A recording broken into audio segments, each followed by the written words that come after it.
Good evening, my beloved friends, radiant sparks of the eternal light. Tonight, I bring you a revelation not from theory, not from speculation, but from the very furnace of lived experience.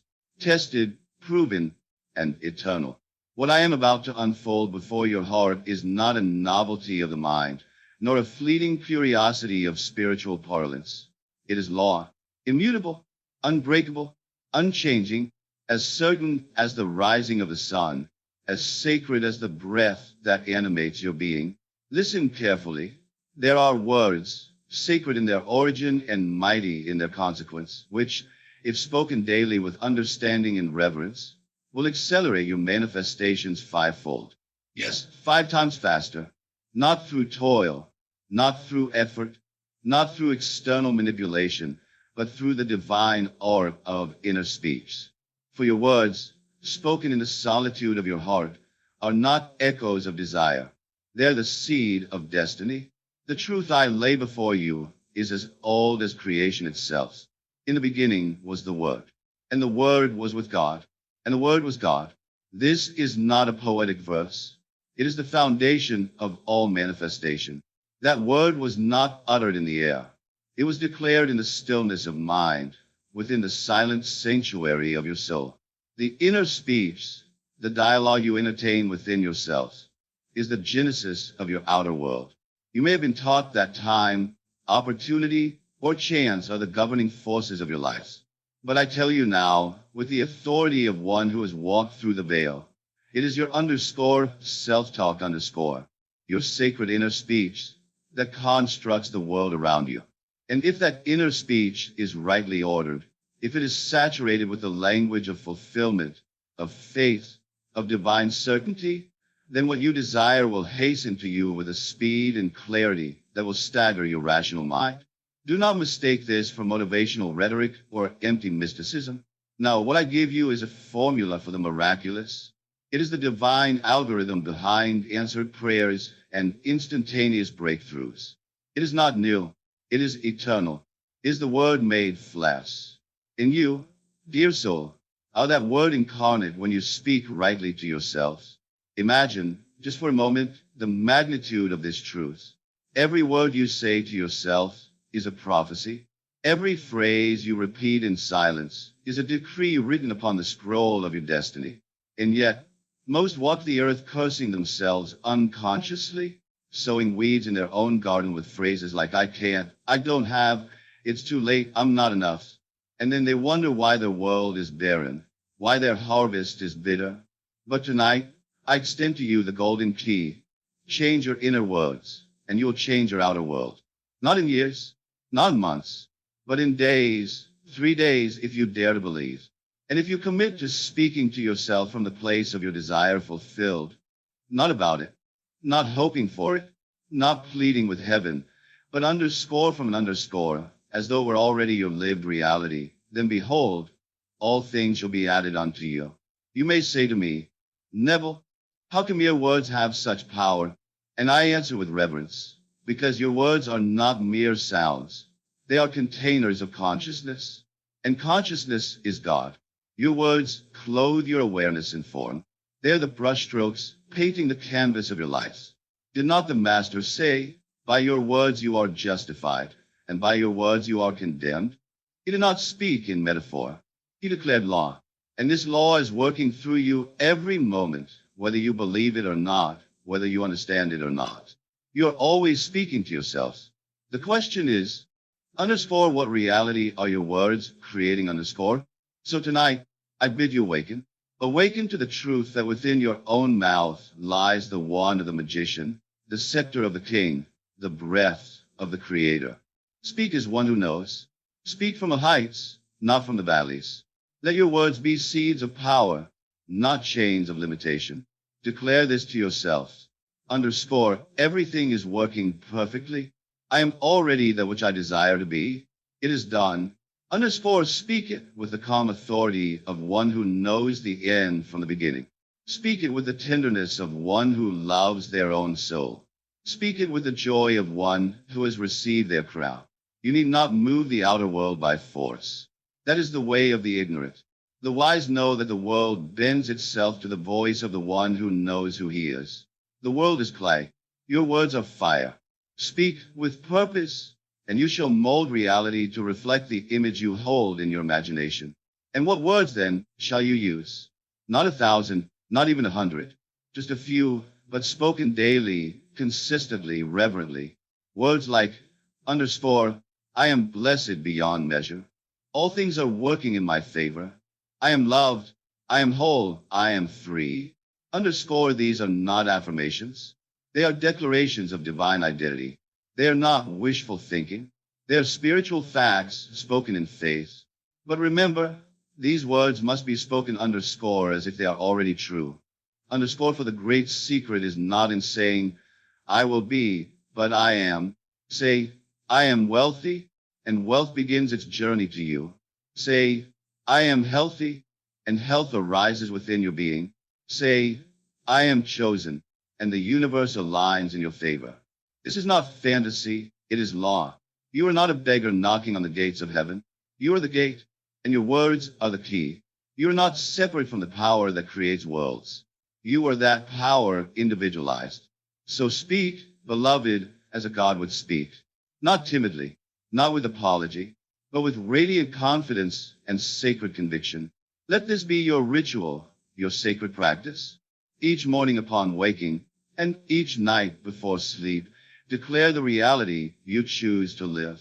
Not the one you inherited, not the one others expect, but the one your heart longs for. Let your inner dialogue become a holy liturgy, a hymn to the divine within you. And if you should forget during the day, if the world's noise tries to drown out your song, return to it. Whisper it under your breath. Declare it silently as you walk.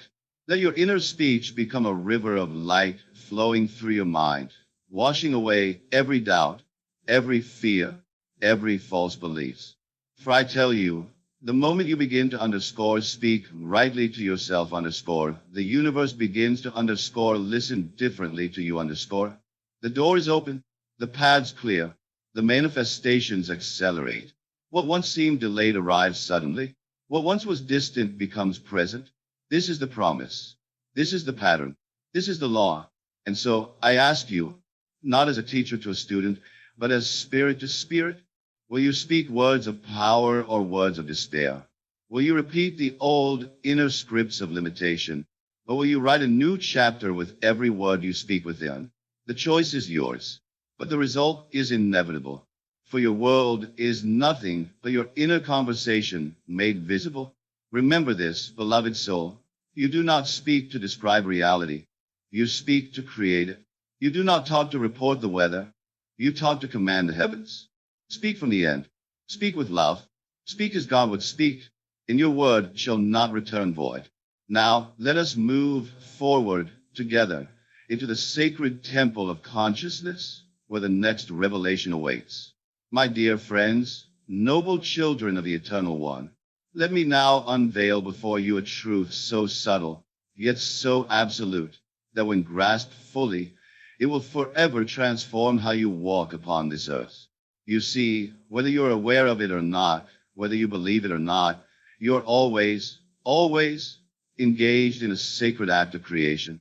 And that act, that ceaseless operation of your divine mind, is what we call underscore inner conversation underscore. From the moment your eyes open in the morning until they close at night, and even as you drift into the silence of sleep, you are speaking within yourself. Not occasionally, not by choice, but perpetually.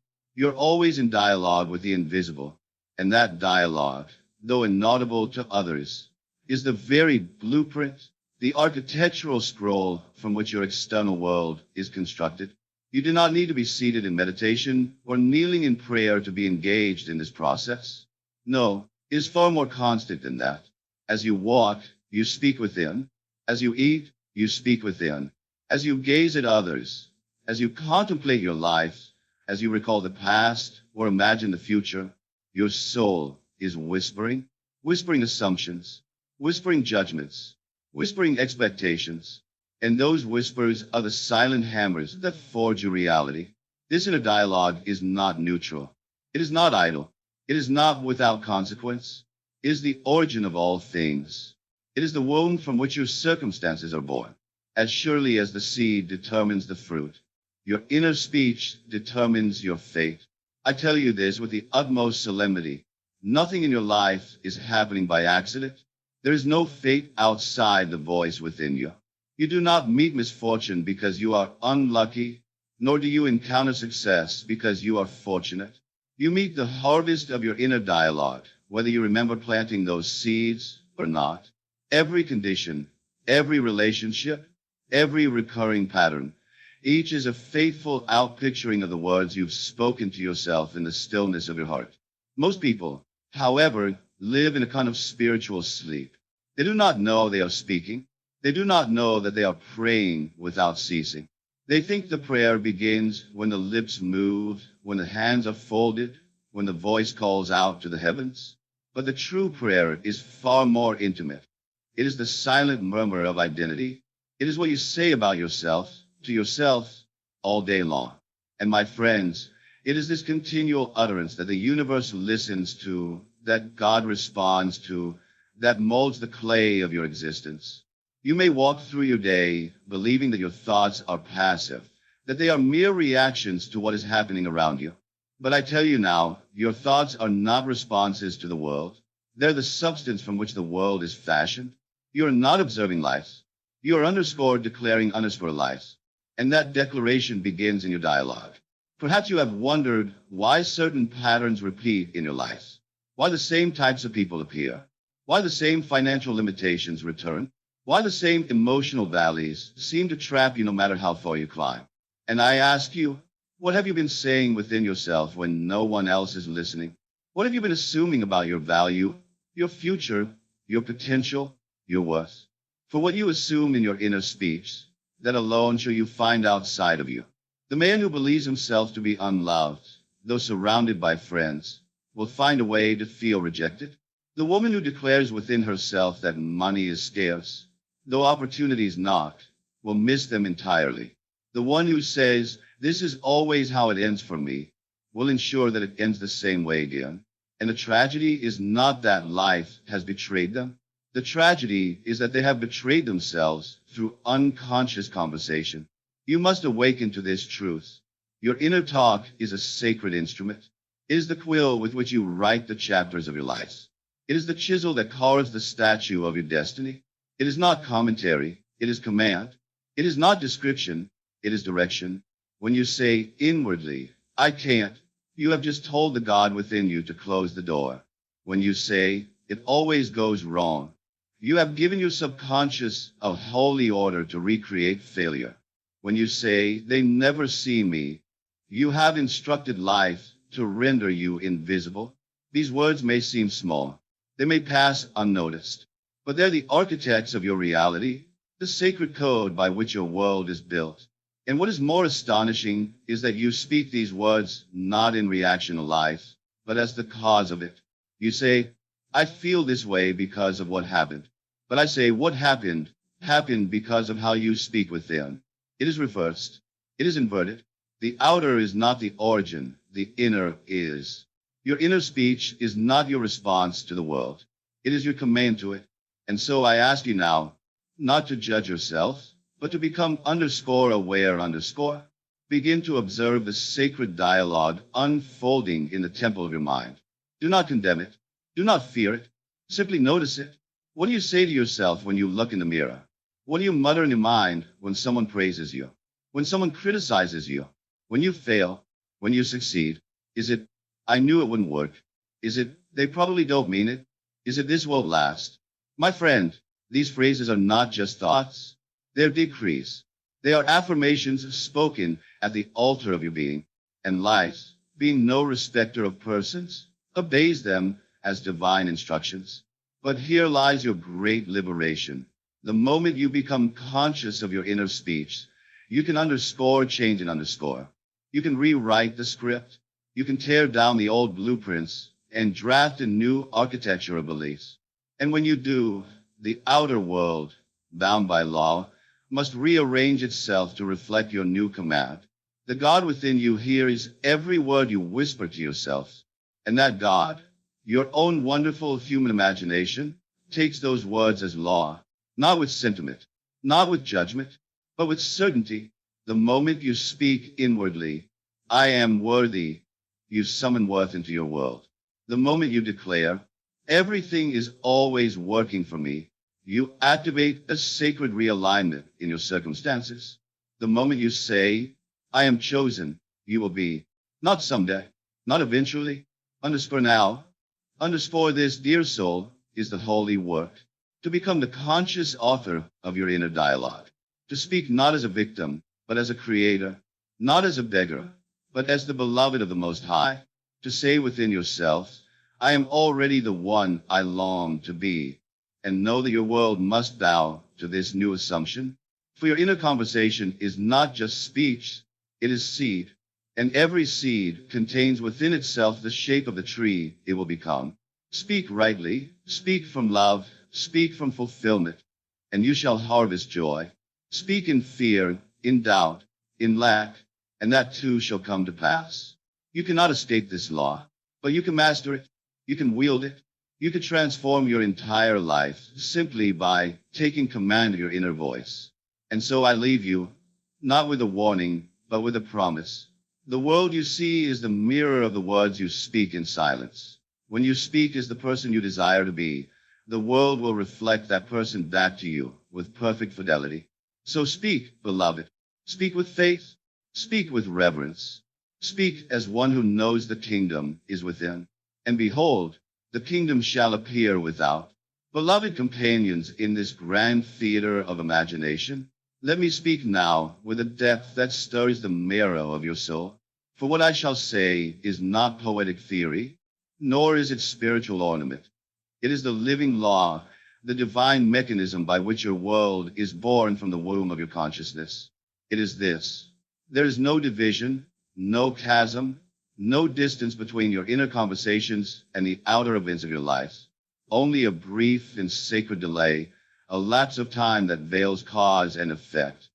You believe, perhaps, that the words you repeat silently within are harmless, private, inconsequential. But I say to you with solemn certainty, there is nothing hidden that shall not be revealed. Every conversation you entertain within yourself will, by law, assume form. Not because the universe is punishing or rewarding you, but because the universe is _you_ externalized. As you sit in your chair, walking unnoticed through the corridors of thought, whispering, they don't respect me, but this always goes wrong, or I am tired of struggling. Do not imagine for a moment that those phrases evaporate into the void. No, they descend, they condense, they take on weight, they draw flesh around their bones. And soon, very soon, they stand before you, clothed in circumstance. I tell you now, what you rehearse today in imagination, you will repeat tomorrow in experience. Your inner dialogue, if repeated often enough, will crystallize into fact. It will harden into reality like molten metal cooling into a mold. The world you see is nothing more than the coagulated residue of yesterday's thoughts. Most walk through life mistaking the echo for the voice. They blame the reflection in the mirror, not realizing it is their own face returning to them. They complain about external events, never perceiving that those events were first imagined, rehearsed, repeated within. You may think, but Neville, I never imagined this sorrow. I never asked for this disappointment. And I say with compassion, _ you may not have asked for it with your lips, but you agreed to it with your inner commentary. _ you may not have desired it consciously, but you consented to it with the silent repetition of limitation, fear, and doubt. That repetition is creation. Let me say it again, for it is sacred. Your imagination is the workshop of reality, and repetition is its labor. What you think once is a breeze. What you think repeatedly becomes the wind that reshapes the landscape of your life. Now, if you would observe your world and wish to change it, you must begin not with action, but with awareness. You must _watch_ your inner conversations as a watchman guards the gates of a sacred temple. For what enters through the gates of your mind will be enthroned in your outer world. Begin this holy observation, not with judgment, not with shame, but with divine curiosity. Listen to yourself. What do you say when things go wrong? What do you say when things go right? What do you say when no one is watching? When you lie in bed in the stillness of night? When you look into the future? That underscore is your prayer. That is your prophecy. And the world, the mirror of the infinite, will wait only a short while before it answers you. Not with words, but with facts. There is no need for superstition here. This is not mysticism, it is mechanics. The moment you persist in imagining a condition, you have set in motion an unseen process, and that process is governed by divine principle. Whatever is sustained in consciousness must appear in form. It is not if, it is not maybe, it is law. And yet, because of this sacred delay, this incubation of thought into matter, you are tempted to believe that there is separation between the invisible and the visible. But I tell you, the delay is mercy. It is your time of gestation, your opportunity to revise, to awaken, to redirect your inner speech before it emerges clothed in the garments of your world. Think of it like this. The potter shapes the clay while it is soft. Once it is baked in the fire, the form is fixed. So too with your thoughts. Your imagination is the soft clay. What you repeat within is the shaping, and the external world is the kiln. Once the fire of time has passed over your inner dialogue, it will harden into fact. So I ask you now, what forms are you crafting in the hidden chambers of imagination? What reality are you speaking in a form by sheer repetition? For repetition is not weakness, it is power. What you repeat becomes what you believe. What you believe becomes what you expect. What you expect becomes what you experience. And the tragedy of unconscious living is this. Most people are repeating their pain. They are rehearsing their failures. They are meditating upon rejection, scarcity, loneliness, not with intent, but with habit. And habit is the altar at which we worship daily, whether we are aware or not.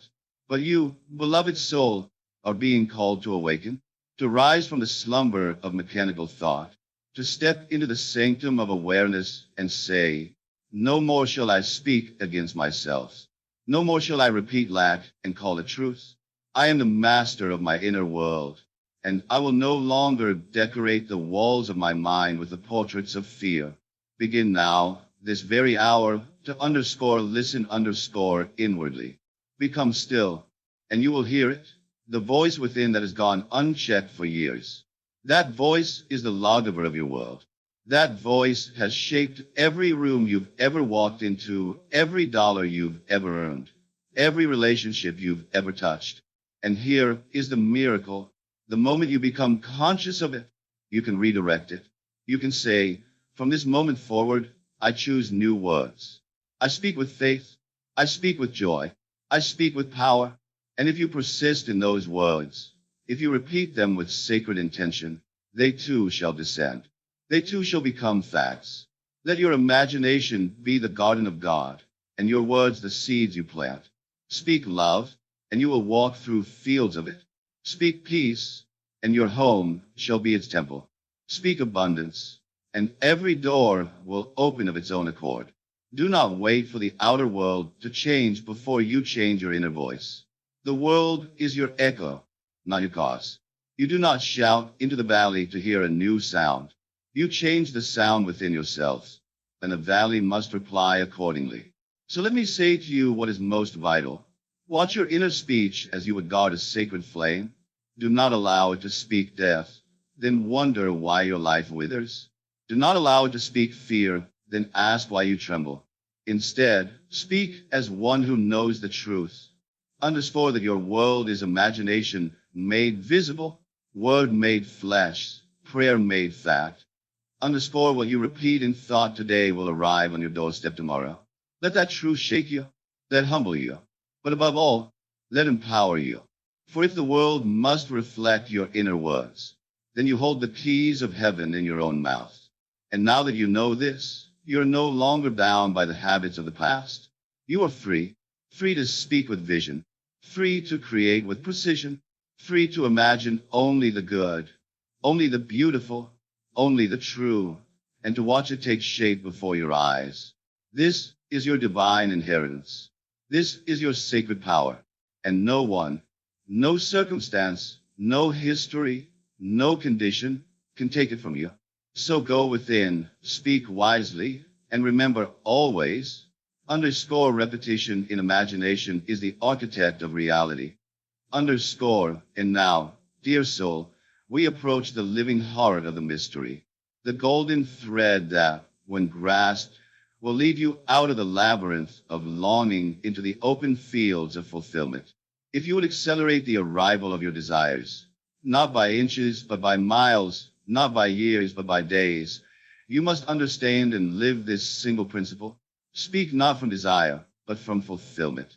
Do not say, I will be. Say instead, I am. You see, when you say, I will have, you have announced to the universe that you underscore do not yet possess. Underscore when you declare, I am becoming, you have admitted separation between your present self and your desired end. And as long as you imagine yourself moving underscore toward underscore the goal, you have postponed its arrival. You have told your subconscious to delay it, for your assumption is that it is not yet yours. But hear me now with the full weight of divine truth. You must think from the end. You must feel from the end. You must speak from the end. Asterisk, asterisk, not about the end, not toward the end, but underscore from underscore, as if you stood already within the land you long for. This is not make-believe. It is not delusion. It is not pretense. It is the only spiritual law that creates with speed and certainty. The feeling of the wish fulfilled is the magnet, and your inner speech is the electric charge. Together, they quicken manifestation. When you say, I am, you call forth reality. You are not describing a hope. You are commanding creation. You are declaring, it is done. And I tell you, when spoken with belief, with repetition, with sacred conviction, the entire structure of your world will bend to obey. If you say, I will one day be wealthy, the substance of life must keep your wealth in a distance. But if you say, I am already prosperous, I'm so grateful for the abundance that surrounds me, then your world begins to arrange itself to make that assumption visible. If you say, I am healing, your words stretch the healing into an undefined future. But if you say, I am healthy now, I feel the vitality of perfect life flowing through me, then health, like a faithful servant, will obey your command. Do not speak as one who is hoping. Speak as one who underscore has received underscore. For you are not a beggar before the gates of heaven. You are heaven's heir, the inheritor of divine power, the vessel through which the unseen becomes seen. Let me make it plain with examples. Say not, I am trying to find love, but rather, I am deeply loved. I walk in the warmth of adoration. Say not, I hope to be free of debt, but I rejoice in my complete financial freedom. All is paid, all is provided. Say not, one day I will be confident, but I am bold, secure, and divinely guided in every step I take. These words are not empty affirmations. They are living decrees, born from the consciousness of fulfillment. And when they are accompanied by the sacred feeling of reality, by the knowing that this is who I am now, the invisible must break into visibility. You do not create from distance. You create from underscore identity underscore. You must be underscore and underscore in consciousness before you see in form. When you enter a room, you do not say, I will be inside the room. You are either in or you are out. The same is true in imagination. You are either dwelling in the state of your desire fulfilled, or you are merely looking at it from afar.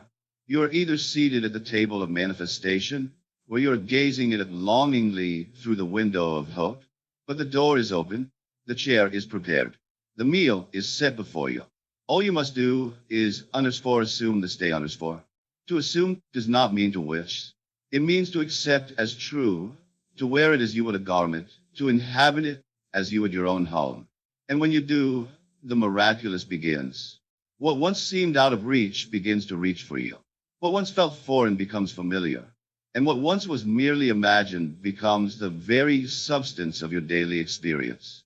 I've seen this work with the surety of the sun's rising.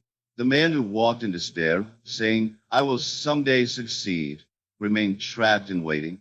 But the moment he began to declare, I underscore am underscore successful, I underscore am underscore chosen, I underscore am underscore thriving, the world bowed to his new self-image.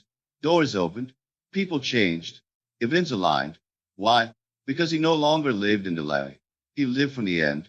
Let me be clear, this is not about lying to yourself. It is about aligning with your true selves. For all that you desire because it already exists for you in consciousness. You do not create out of nothing. You select from infinite possibility, and the state you choose to dwell in becomes the state you will inevitably express. There is no effort in this, no strain, only surrender. You do not strive to become. You allow yourself to be. You do not fight your current circumstances. You transcend them inwardly by refusing to acknowledge them as your truth.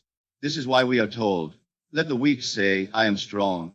Not because they feel strong in the moment, but because by assuming the state of strength, they draw power into themselves.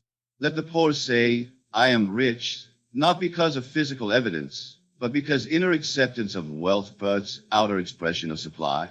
Every time you say, I am, you are summoning the creative power of God within you. It is not questioned, it is not judged, it is not analyzed. It creates according to the tone, the certainty, the spirit in which the statement is made. So what shall you say? Will you continue to affirm delay and declare separation? Or will you rise in consciousness and say with unwavering faith, I am already underscore that which I desire to be. I underscore am underscore whole. I underscore am underscore beloved. I underscore am underscore successful. I underscore am underscore free. And if your senses object, if they whisper, but you're not, smile and answer, my senses reflect only my past assumptions. I now speak from the eternal present, where all things are possible and all things are mine. Speak from the end, dwell in the end, and the end will draw the beginning to itself. The world will rearrange. The facts will follow. The pieces will fall into place, not because you fought to make them fit, but because you became the one for whom they naturally align. This, beloved, is how you accelerate your manifestations, not by begging for the future, but by embodying it now. Now by trying to change the outer world, but by speaking, thinking, and feeling from the state of your fulfilled desire, as though it were already and forever true. For in truth, it is. And the moment you accept that it is, all things begin to move with divine precision to make it visible. Let me now share with you a sacred testimony, a living proof of this eternal law in action. For the principle I teach is not a philosophy carved in marble, not an abstraction reserved for scholars and mystics. It is living bread for the hungry soul. It is the law by which the lowly are lifted, the weary are revived, and the desperate are crowned with joy. And tonight, I recount to you the story of a man who stood neck deep in the waters of death, yet walked out upon the solid ground of abundance, not by effort, not by chance, but by the faithful practice of inner speech. This man came to me not with curiosity, but with a heavy heart. His voice trembled as he spoke of overdue accounts, threats of foreclosure, letters unopened for fear of their contents. He had exhausted every outer method, consulted every expert, pleaded with every creditor. But the more he struggled, the deeper he sank. And I said to him, not with pity, but with authority, your world is but the echo of what you have been saying within. If you desire wealth, you must cease rehearsing lack. He looked at me with disbelief, as many do at first, for the mind accustomed to hardship cannot conceive that liberty begins in silence. But I gave him no technique, no plan, no petition, only this, revise your inner conversation nightly. Speak as though you have already triumphed. Imagine every night, just before sleep, that your debts are gone, your accounts are full, and your life is marked by ease and plenty. Do not ask how shall happen. Do not beg. Simply declare it inwardly and feel it done. He hesitated. But Neville, I owe more than I earn. How can I say I am free when I wake up in fear? And I answered him gently. You are not asked to deny your senses. You are invited to override them. Your senses are but shadows of yesterday's thoughts. Speak tonight the truth you choose to live tomorrow. And so he began. Every night, he lay upon his bed and closed his eyes, not to relive the day's failures, but to rehearse his new inner script. He saw himself receiving a letter marked paid in full. He heard the voice of his wife exclaim, "It's all resolved, love, we are free." He imagined standing before his baker, not in shame, but in radiant ease, shaking hands as equals. And above all, he infused each scene with a feeling of peace, of certainty, of divine finality. "It is done," he whispered as he drifted into sleep. Night after night, he revised. Day after day, he persisted. He refused to speak the language of lack, even when the phone rang with threats. He refused to engage in outer arguments, for his true battleground was within. When doubt arose, he gently silenced it with a new decree. "I am divinely provided for. My needs are met before I even asked." And then, as surely as the dawn follows the night, the miraculous began. Within 3 months, not 3 years, not 3 lifetimes, but 3 months, a total reversal took place. A forgotten business partnership was resurrected. A legal matter turned in his favor without warning.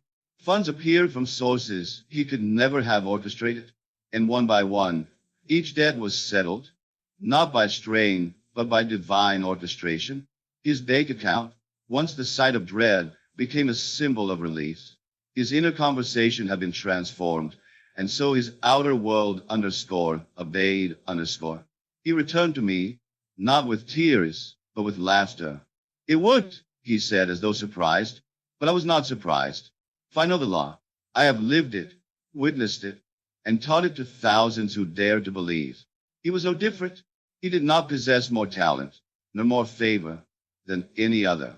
The only thing he did was persist in assuming the state of his wish fulfilled, especially when nothing yet appeared to justify it.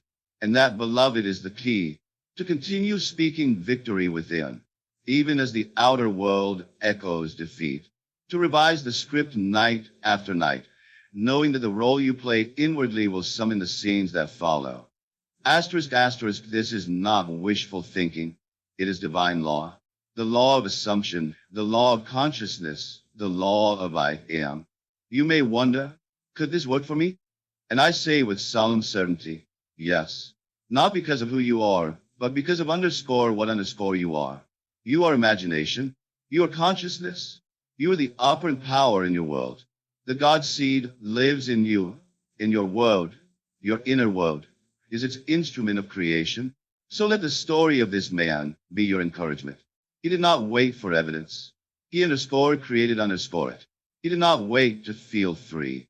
He became freedom in the sanctuary of his soul. And the world, bound by law, had no choice but to reflect his new identity. Will you do the same tonight as you lie down to rest? Speak not of what you fear, but of what you choose. Say, "I'm grateful for the abundance that now surrounds me." Say, "My affairs are divinely ordered." Say, "It is done." And let those words be the lullaby that ushers you into the realm of creation. For the night is not for worry, it is for rebirth. The hours of sleep are not idle, they are sacred. What you impress upon your mind in those final moments becomes the clay from which your tomorrows are shaped. Do not spend them rehashing failure. Spend them rehearsing fulfillment. Do not relive the pain. Relive the joy you have chosen.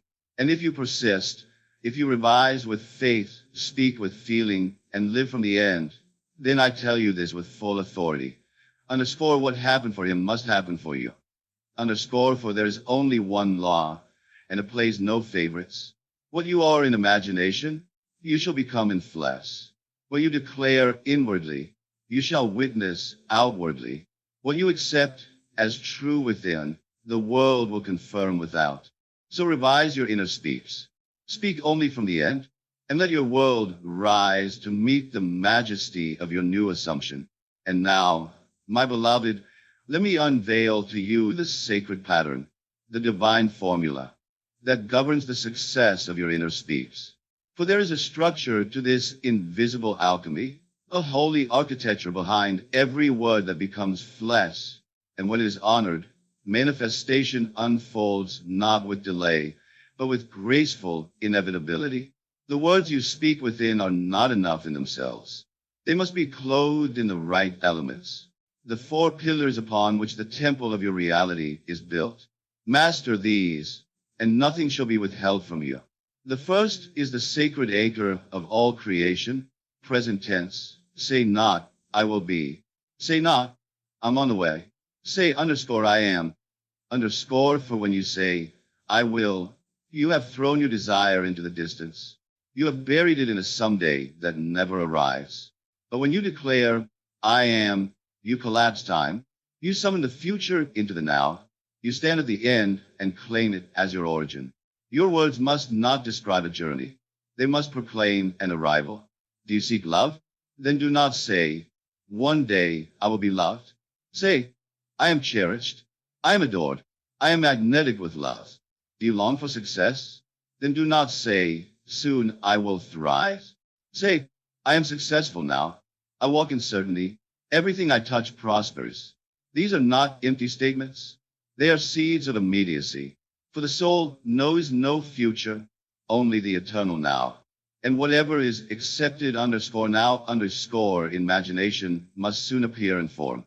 The second element, inseparable from the first, is absolute certainty.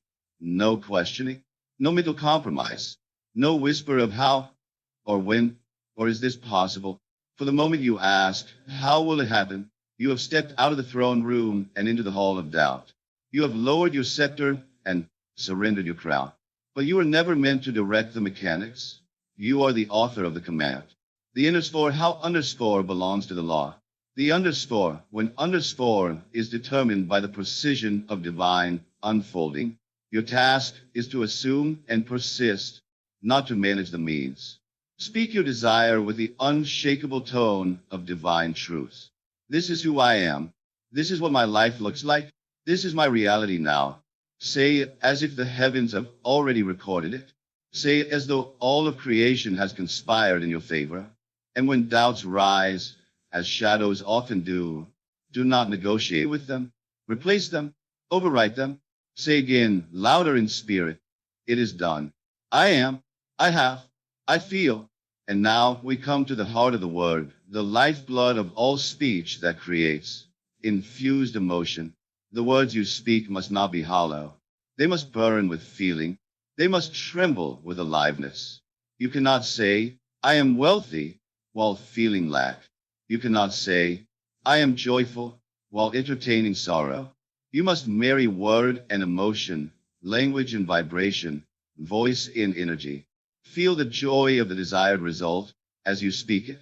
Feel the confidence of the person who already possesses what you seek.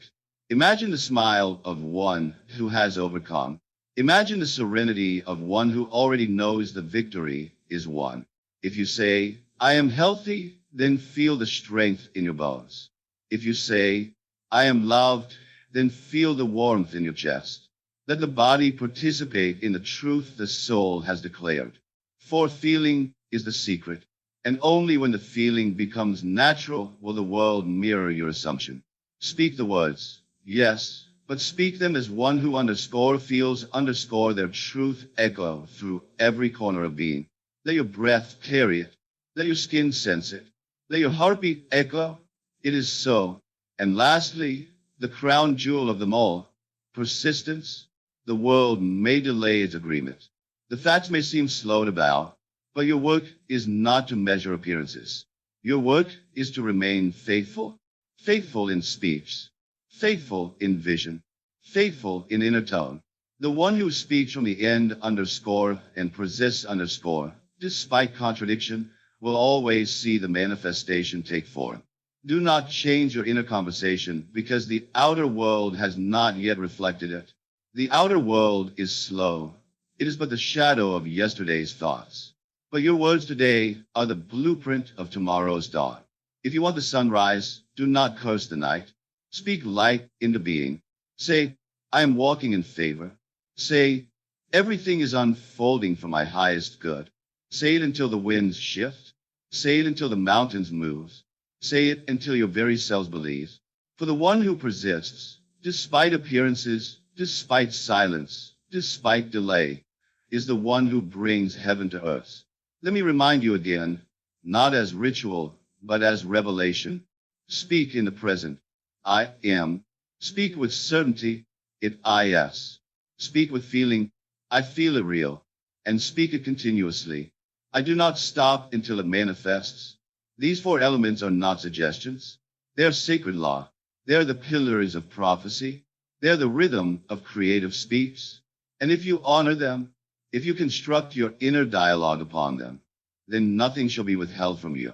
The world cannot resist the voice of one who speaks as God speaks. So I say unto you, when you declare your desire, let the words not merely inform your mind. Let them stir your soul. Let them quicken your heart.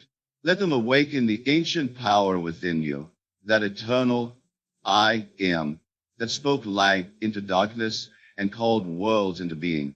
Let your inner speech be a song of victory. Let it carry the certainty of kings, the emotion of lovers, the rhythm of saints. And then stand still and watch. Watch as the invisible bows before the visible, and your world transforms to reflect your inner decree. And now, beloved, let us peer gently but honestly into the heart of a question that weighs heavily on many. Underscore, why do so many fail to manifest their desires, even when they claim to believe? Underscore why, after declarations and affirmations, visualizations and dreams, do their worlds remain unchanged, tethered still to sorrow, to lack, to the same weary patterns? The answer is not in the stars, nor in the will of fate, nor in some divine delay sent to test their faith. No, the answer is simple, so simple that it is often overlooked. They fail because they do not understand that underscore, everything underscore they speak within themselves manifests. Not just the affirmations whispered in the morning, but the complaints muttered at noon, the doubts rehearsed in secret, the stories of struggle repeated like prayer. Asterisk, asterisk, for your imagination is not selective. It does not filter out the casual complaint or the innocent frustration. It is not a judge. It is a servant. It receives all that you say and gives a form. It hears every sigh of defeat, every inner dialogue of resistance, and it obeys, not because it wishes to punish, but because it cannot deny what you speak within yourself with emotion and repetition. And so they say, I try to manifest, but it didn't work. But what do they really say all day long? Do they declare abundance in the morning, only to whisper scarcity at lunch? Do they affirm healing with their lips, yet recite their diagnosis in thought throughout the day? Do they fall asleep repeating, it is done, but awaken saying, I hope it comes soon? This is not faith. This is division, and a divided house cannot stand. You cannot serve two masters, the voice of fulfillment and the voice of complaint. One must be silenced. One must reign. Asterisk, asterisk, and if you wish your world to transform, then let the ruler of your inner kingdom be the voice of assumption, of gratitude, of unshakable conviction. This, my dear friend, is where the great sabotage lies, not in lack of effort, but in unconscious contradiction. Many speak words of power in the morning and words of weakness by evening. They sow the seed in joy, but pluck it out in doubt. They call themselves creators, yet spend the day discussing their problems as though they are permanent structures instead of passing shadows. Let me be clear. To speak of the problem is to give it life. To dwell on lack is to water it. To rehearse fear is to feed it. Asterisk, asterisk, and the law, the perfect law of consciousness, must bring into form whatever is nourished in the soil of imagination. You must become vigilant, not fearful, not obsessive, but aware. You must watch your inner conversation the way a guardian watches over sacred flame. For what you repeat within, you invite into form. And what you dwell upon emotionally, you grant permission to enter your world. This is why so many live in cycles, not because they lack worth or talent or destiny, but because they unconsciously speak again and again the very conditions they long to escape. Hear me. The habit of complaining is the worship of limitation. The habit of identifying with your problem is a denial of your divine power. Asterisk, asterisk, you must stop feeding what you want to leave. You must stop repeating the identity you desire to shed. For every repetition is a brick laid in the house of your reality. And so, I say to you, as clearly and urgently as I can, choose your inner words as if the universe were always listening, because it is. Choose your tone, your phrases, your silent declarations, not by what is, but by what you have chosen to be. Underscore this is why you must keep the phrase of power alive, not occasionally, not once in a moment of desperation, but underscore constantly, underscore, in rhythm with your breath. Upon waking, before your eyes greet the world, speak, I am favored, I am secure, I am exactly who I choose to be. Let this be your first alignment. And throughout your day, pause, not for long, just a breath, and return to the sacred word. When you stand in line, when you wait for a call, when you feel the winds of doubt stir, return to your phrase. Let me a gentle whisper in the background. All things are working for me. My world reflects my inner peace. I'm already there, and as night draws its veil and you prepare for sleep, let the final sound you entertain be not the noise of fear, but the melody of fulfillment. Thank you, Father, it is done. For what you've taken to sleep is what your soul will continue to rehearse in the fertile soil of the subconscious. Speak not of what you fear. Speak not of what you lack. Speak not of what went wrong. These are chains. These are echoes of a self you are no longer bound to. Let them go. They have no power unless you give them breath. Instead, rehearse the nil. Speak the end. Declare the identity you have chosen as if the ink has already dried upon the book of destiny. Say, I'm the one who walks in favor. Say, I'm the one whose life unfolds with grace. Say, I'm the one who has already received. And if the world tempts you to contradict it, if facts rise against your new identity, smile and say, I do not live by facts. I live by faith. I do not speak of what was. I speak of what underscore is underscore, and what is what I say it is. This is not delusion. This is not escapism. This is creation. So remember, you fail not because the law does not work, but because it works underscore too perfectly underscore. It gives you exactly what you repeatedly claim, consciously or unconsciously. Therefore, speak only what you wish to see. Think only what you wish to feel. And the world, as faithful servant to your inner master, will respond, not sometimes, not occasionally, but always, with perfect reflection. This is the sacred responsibility of the awakened soul, to speak only the truth of the desire fulfilled, and to do so until the world cannot help but mirror it. Let us now descend from the heights of theory into the sacred ground of practice. For though the law is eternal, it is only through application that it reveals its glory. Tonight, I offer you not merely inspiration, but instruction, not a lofty ideal, but a divine method, simple in form and infinite in power. This is the way by which you transform your inner speech, not through willpower or strain, but through underscore conscious design underscore.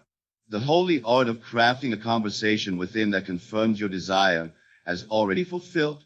This technique is not complicated, for truth is always clothed in simplicity, yet its impact is profound. It is to be practiced in the two most fertile moments of your day, the edge of sleep and the edge of waking. These are the thresholds of consciousness where the veil between the seen and the unseen is thinnest, where the gate of the subconscious lies open and undefended, ready to receive new instruction. In those moments, before sleep claims you and before the day demands you, you are to enter into a sacred dialogue, not a dialogue of pleading, nor of wishing, but a underscore celebration underscore already complete. You are to construct within your imagination a scene, brief and vivid, in which your desire is not in process, but fulfilled. And in that scene, you are not hoping. You are underscore hearing underscore confirmed by others, underscore feeling underscore affirmed within yourself, and resting in the peace of its reality. Perhaps you long for promotion. Then imagine, just before sleep, that you are standing among colleagues. Hear one of them say with joy, "Congratulations, you truly deserved it." See their smiling face. Feel the warmth in your chest, the pride rising like sunlight within you. Let your mind answer back humbly, "Thank you, it means so much to me." Do not merely recite these lines, live them, make them natural. Let them carry you in a sleep like a lullaby of truths. Perhaps you seek reconciliation. Then imagine the voice of your beloved saying, "I've missed you. I'm so glad we're together again." Feel the embrace, the softness of forgiveness, the relief that floods your being as harmony is restored. Let that imagined moment be the last impression upon your soul before the body drifts into slumber. You see, your subconscious accepts as true that which is felt vividly and repeated consistently. It does not argue. It does not reason. It simply receives. And when you enter that still and sacred place each night, bearing a new inner script, infused with emotion, sealed in present tense, the subconscious begins its work. Not tomorrow, but underscore that very moment. Underscore takes an imagined scene and begins to mold the outer world accordingly. People will say things you never expected. Opportunities will appear as if from nowhere. Circumstances will be rearranged with such orchestration that you will weep in reverence. But none of it is accident. None of it is luck. It is all the outpicturing of the conversation you dare to have within. Let me remind you, the body sleeps, but the soul continues. And what you impress upon your soul before sleep becomes the command it obeys throughout the night. You do not sleep as a passive creature. You sleep as a creator at work. And what you say in that quiet passage between waking and dreaming is the raw material of your next experience. So I say to you, speak carefully. Speak deliberately. Let your final thoughts be not of worry, not of replayed wounds or unspoken fears. Let them be of the scene fulfilled. Let them be of success acknowledged, of love received, of goals attained. You may ask, "But Neville, what if I feel foolish, as if I am lying to myself?" And I say, underscore you're not lying, underscore you're aligning. You're not escaping reality. You are commanding it to conform to your inner image. You are not denying the facts. You are announcing the truth that will soon give birth to new facts. Practice this with joy. Make it a ritual, not chore.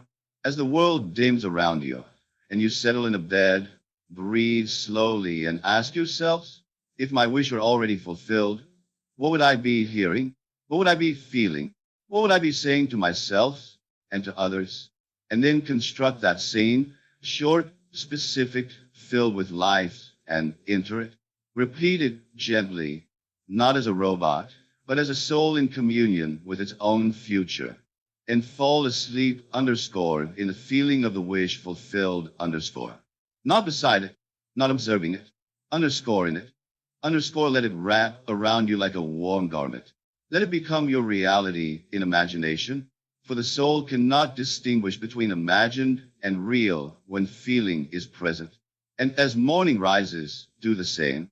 Before your feet touch the floor, before the world places its mask upon you, revisit the scene. Hear the words again. You did it. I'm so proud of you. Your life is radiant now. Let these voices guide your steps. Let these inner echoes shape your tone, your posture, your choices. Throughout the day, recall the scene, not with strain, but with affection, like a secret you carry in your heart. You are not pretending. You are rehearsing. You are not escaping. You are creating. Do this daily, faithfully, reverently. For what is repeated in imagination, especially at the gates of sleep and waking, must underscore externalize itself in time underscore. It is law. It is promise. It is the rhythm of creation. And so I invite you tonight, before you close your eyes, go not to bed in frustration or fatigue. Enter your sacred chamber. Construct your scene. Infuse it with feeling. Speak it inwardly. And fall asleep underscore as the one who has already received. Underscore do this, not once but again and again. And you will awaken not just to a new morning, but to a new life. Why does it take longer for some desires to manifest than others? Why do certain longings bloom swiftly like flowers in the morning sun, while others seem to linger in the unseen, delayed, deferred, waiting in the wings of eternity? Let us now lift the veil upon the mystery of time, for time, as most perceive it, is not what it seems. In the realm of imagination, your true dwelling place, underscore, there is no delay, underscore. There is only assumption and its immediate emotional consequence. There's only the now. But in the outer world, this spiritual instant must translate itself in a sequence, in a space, into unfolding. What is born in a moment inwardly must find channels through which to clothe itself outwardly. And it is in that space between assumption and expression that many lose faith, not realizing that the delay is not denial, but underscore gestation underscore. The difference in manifestation time lies not in the difficulty of the thing desired, but in the underscore state of the one who desires it underscore. The law is not slow, it is immediate, but you, beloved soul, may not yet be fully dwelling in the state of your wish fulfilled. You may visit it, touch it briefly in imagination, speak it with your lips, but then return, without knowing, into fear, into waiting, into wondering how and when. And so the seed, though planted, is not yet watered with the consistency needed to bear fruit. It is not time that determines manifestation. It is intensity. It is emotional fidelity.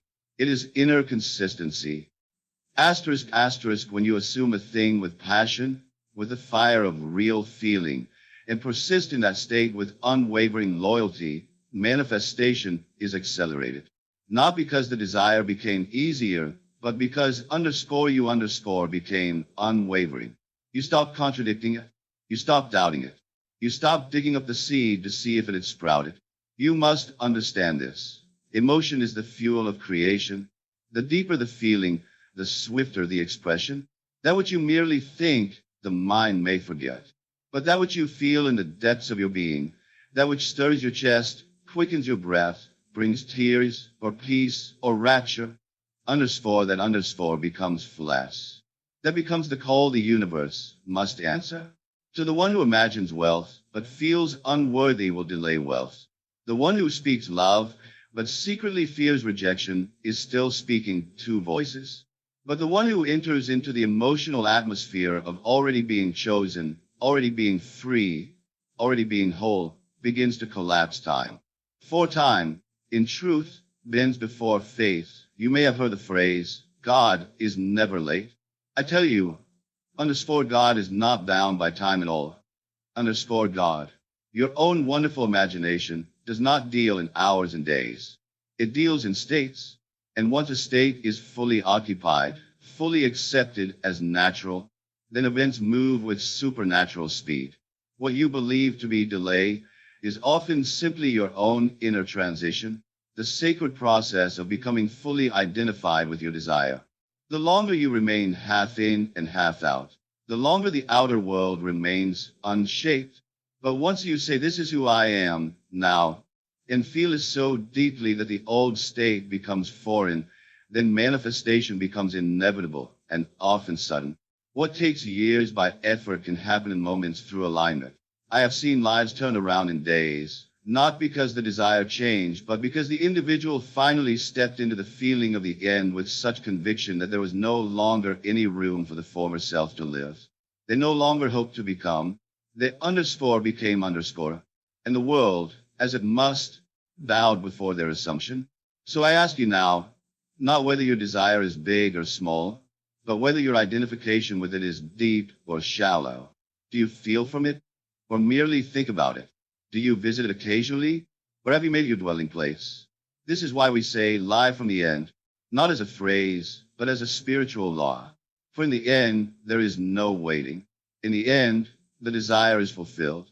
And when you speak, think, walk, breathe, and sleep as one who already underscore has underscore, then all the forces of creation move swiftly to uphold that identity.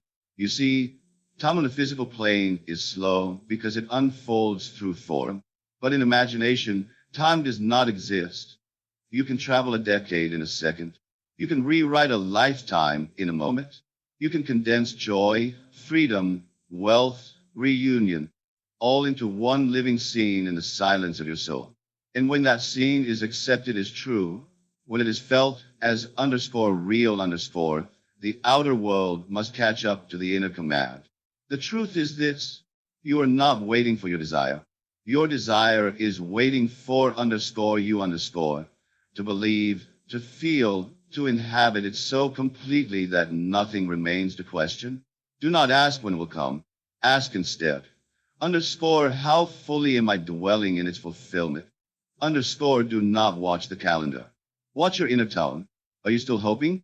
Or are you knowing? Are you still pleading? Or are you possessing? Are you still rehearsing the old story?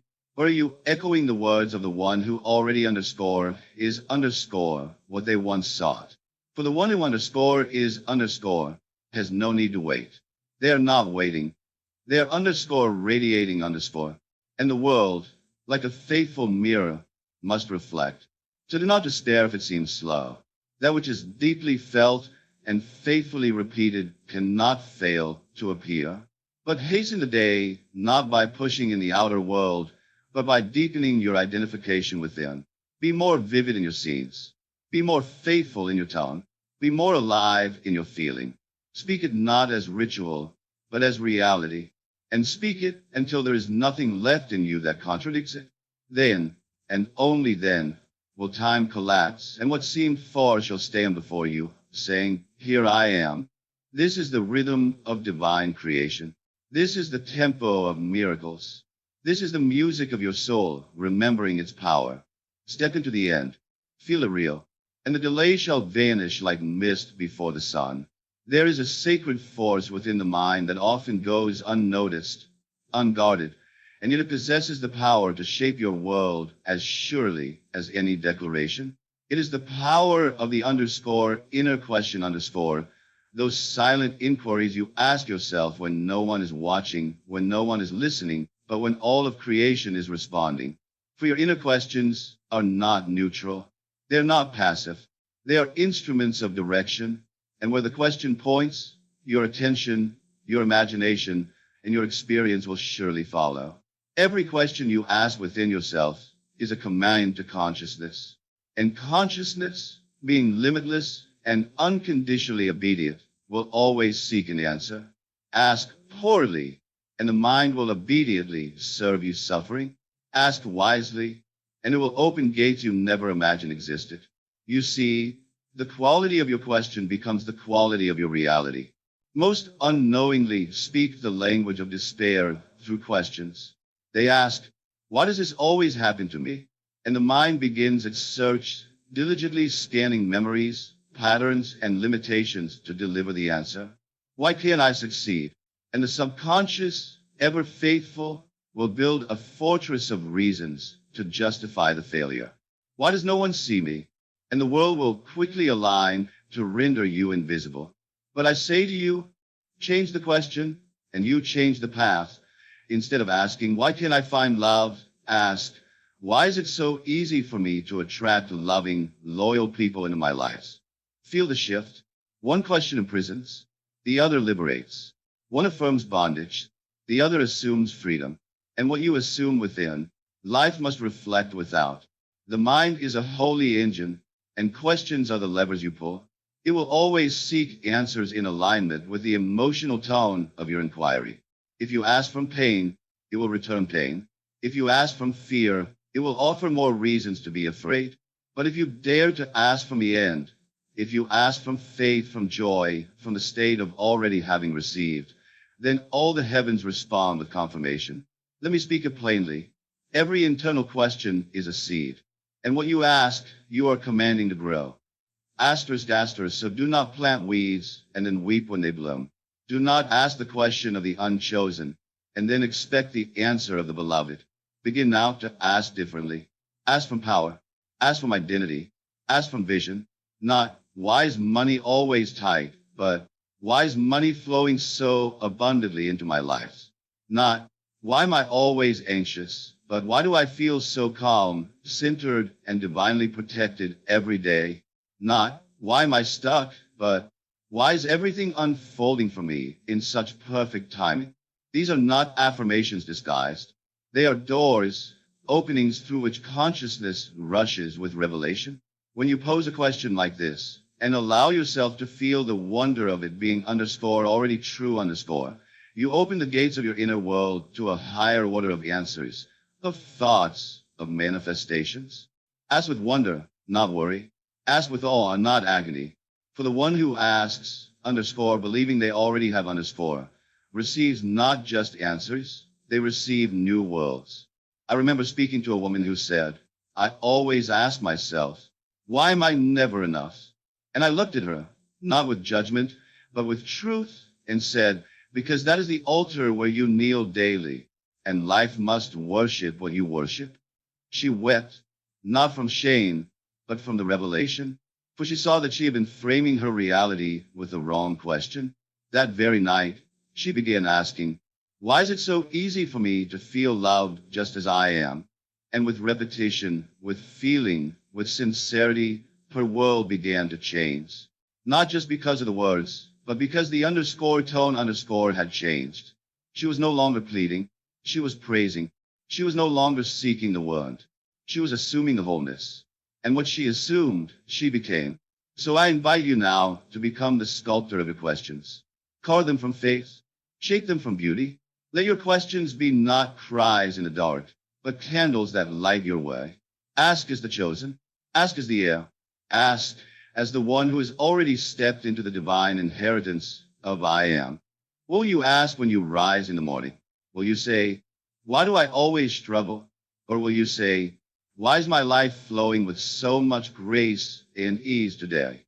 Will you ask as you go about your day? Will you say, why does no one support me? Or will you say, why am I constantly surrounded by people who believe in me and lift me higher? Ask, but ask rightly, for every question is a prayer, and your soul, being eternal, always answers. There is no phrase more sacred, no utterance more potent, no declaration more creative than these two words, I am. In the simplicity of this statement lies the total power of creation. These are not merely words of self-reference. They're the doorway to divinity. They're the divine name. They're the open channel through which all things are made, and by which all things are sustained. When you say underscore, I am, underscore, you're not speaking as a personality, as a body, as a condition. You are invoking the infinite. You are standing in the center of being, and what you place after those words, whether with awareness or ignorance, underscore becomes the shape of your world. Underscore, this is not metaphor, is spiritual law. Whatever follows, I am, is immediately assigned to your identity. The subconscious accepts it without question and begins to orchestrate all things necessary to support it. I'm tired, and your body agrees. I am unlucky, and events conspire to affirm it. I'm stuck, and movement ceases. You are not describing reality. You are underscore commanding it. Underscore, so I say to you now with the utmost reverence, be holy in your use of I am. Guard it, protect it, speak it only in alignment with the truth of who you choose to be, for you shall wear whatever robe you assign to yourself in those words. You must learn to replace the language of limitation with the language of liberation. Not, I am broke, but underscore, I am prosperous. Underscore, not, I am sick, but underscore, am radiantly healthy. Underscore, not, I am lost, but underscore, I am guided, I am chosen, I am whole. Underscore, these declarations are not wishful, they are creative acts. They're the spiritual equivalent of saying, underscore, let there be light, underscore, and the light appearing. For what is I am but the echo of God's first self-revelation to Moses on mountain? Tell them, I am a singular, not I was, not I will be, but I am pure, eternal, ever-present being. That same divine identity lives within you now. And every time you speak those words, you awaken that presence. So do not say, I am trying. That implies failure. Do not say, I'm getting there. That affirms distance. Instead, say underscore, am already, underscore, I am success now. Underscore, am love now. Underscore for when you speak as the end. The path to the end unfolds swiftly and surely beneath your feet. You may think, but I don't feel it. I don't see it. Yet that is precisely why the words must be spoken. You do not speak, I am, because it is already visible. You speak it because you are commanding it into visibility. You are not reflecting the world. You are generating the world. You are not reporting reality. You are creating it. And if the old identity whispers its name, I am not enough, I am behind, I am afraid, you must interrupt it. Gently, firmly, but with absolute authority. Speak back. Underscore no, I am favored. I am in divine timing. I am strong. Underscore and repeat it until your whole being rises to meet the new name. Every change begins in identity. No man is transformed by what he wishes to do. He is transformed by who he believes he is. The poor man who wins the lottery but still says, I am poor, will return to poverty. The sick man who receives treatment but continues to say, I am weak, will find his strength withering once more. But the soul who says, I am abundant, I am healed, I am worthy, even when the evidence is absent, shall soon see the world rise to reflect that sacred name. For your I am is not waiting for permission from circumstance. It is the cause behind all circumstance. It is not dependent on what others say about you. It is the author of what others perceive. When you change the I am, you change the character. And when the character changes, the entire script of your life must be rewritten. Let me be clear. You are never neutral when you speak. I am. It is always a creative act. Every time you say it, the universe listens. Your body listens. Your emotions listen. Your environment listens. And all begin to conform to the image you have declared. So rise above careless speech. Rise above the unconscious confessions of limitation. Stop calling yourself by names that do not belong to the divine. Speak as the one who knows their source. Speak as the one who has remembered their origin. Speak as the one who bears the name of the infinite. And if you must rehearse a phrase, let it be this. Underscore, I am one with all I desire. Underscore, I am already all I have chosen to be. Underscore, I am the embodiment of the fulfilled dream. Underscore, let these words be your atmosphere. Speak them upon waking. Whisper them in the silence of noon. Declare them before sleep. And do so not as a performance, but as a sacred act of identity. For as surely as the morning follows the night, your outer world will take shape according to what you have claimed to be true within. So I ask you now, what are you saying after I am? Choose with care, choose with reverence, choose with joy, and the world shall answer accordingly. There is a technique, simple yet sublime, that has moved mountains, rewritten destinies, and opened doors that no man could shut. It is not complex. It requires no rituals, no tools, no outward sign, but must be performed with inner sincerity and emotional truth. I call it the underscore congratulatory conversation. Underscore, and though it appears a mere play of the imagination, it holds within it the key to effortless manifestation. The principle is this. Imagine a scene, brief and vivid, where someone you love and trust is congratulating you for the very thing you desire. Not hoping for it, not predicting it, but underscore acknowledging underscore that it is already done. And in that moment, you must feel not as the one who is desiring, but as the one who has already underscore received underscore. This is not fantasy. It is conscious creation. When you enter this imagined scene and feel its reality, when you hear the words, feel the embrace, sense the joy as if it were happening now, you plant a seed in the fertile ground of your subconscious. And that seed, once watered by repetition and feeling, will grow, blossom, and bear fruit in your waking world. Let me offer you the story of a man who once approached me with a heart full of longing. He lived in a city that had grown stale to his soul. He felt confined, uninspired, weary of the routine and noise. He dreamt of moving, of beginning anew in a place where his spirit could breathe, where beauty surrounded him and opportunity flowed with ease. But he had no visible path, no job offer, no funds, no allies to ease the transition, only desire and a heart open to instruction. I gave him one task. Underscore each night, before sleep, construct a scene in imagination. A simple moment in which a dear friend, someone whose voice he knew well, congratulated him on the moves. Underscore hear the friend say, "You did it. I'm so proud of you. Your new place is perfect. It's exactly what you needed." And in response, he was to feel the warmth of accomplishment, the deep peace of completion, and to answer, naturally from that state, "Thank you. It really was all divinely guided. Everything fell into place." That was all.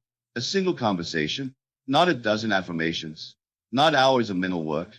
Just underscore one scene underscore, imagined nightly, with deep feeling and full identity.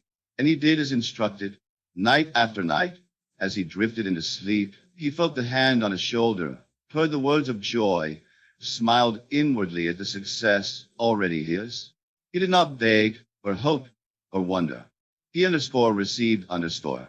In imagination, he moved before he moved. And because he had accepted it inwardly, life had no choice but to reflect it. Within weeks, a chain of unanticipated events began. A colleague introduced him to someone seeking a remote collaborator, work that could be done from anywhere. An old friend, unaware of his desire, mentioned a spare apartment in a coastal town he had always dreamed of. A financial door opened without force or planning, and with grace, with ease, he moved, not as a man escaping, but as one arriving at the place he had already claimed in consciousness. And when I met him again, he said something I will never forget. Underscore, the move felt so natural. It was as if it had already happened long before. Underscore, and indeed it had. It happened the first night. He felt the congratulations as real. You see, gratitude and congratulations are not reactions. They are causes. When you imagine being celebrated, you draw into your world the circumstances that justify that celebration. You move your identity into the end, and from that state, all things move toward you. Try now. What is it you desire? Is it a new career? Then imagine your mentor or colleague shaking your hand and saying, "You did it. You finally stepped into your purpose." Feel the firmness of the handshake. Hear the tone of admiration. Let it warm you. Let it settle into your bones. Is it healing? Then hear a loved one say, "You look incredible. I can't believe how well you've recovered." And let the joy of that moment flood your being. Let your body respond, not as one hoping for health, but as one who walks in wholeness. Is it reunion, love, abundance, clarity? Whatever it may be, there is always a voice that can speak it to you in imagination. And that voice, once heard, becomes a sacred echo that reshapes your reality. Do not say, "It's not real." For what is real, but that which you accept is true? What is the outer world, but your inner state made visible? If you can hear the words now in imagination, you will hear them soon in the waking world. If you can feel the celebration within, life will provide the cause without. So make this your sacred practice. Construct the scene of congratulations. Keep it simple. Let it be brief, believable, rich with sensory detail. Feel it, respond to it, and repeat it, especially before sleep, when the mind is soft and the gates to the subconscious are open. Let this imagined joy be your lullaby, and sleep each night as one who has already arrived. For the world is but your reflection, and it cannot resist the one who already is underscore the fulfilled desire. It must congratulate you. It must reflect your success. It must rise to meet the identity you have assumed. And when it does, when the scene imagined becomes the scene lived, you will know the truth of this sacred law. What is accepted in imagination is experienced in the flesh. What is rehearsed as real is made real. And what is celebrated within becomes the world's answer without. What you now call your circumstances, those conditions that surround you, those facts that press against you, are not the masters of your destiny. They are not immutable laws. They are not pronouncements from heaven. They are echoes. They are reflections. They are the crystallized remnants of your past inner speech, hardened into form by repetition and beliefs. And if you truly understand this, then you must also understand that to speak of them as ultimate, to describe them as fixed, to exalt them as reality, is to keep them alive, to give them new breath, new strength, new life when they were already fading. Whatever you now behold in the outer world is not the beginning, it is the end, it is the result, never the cause.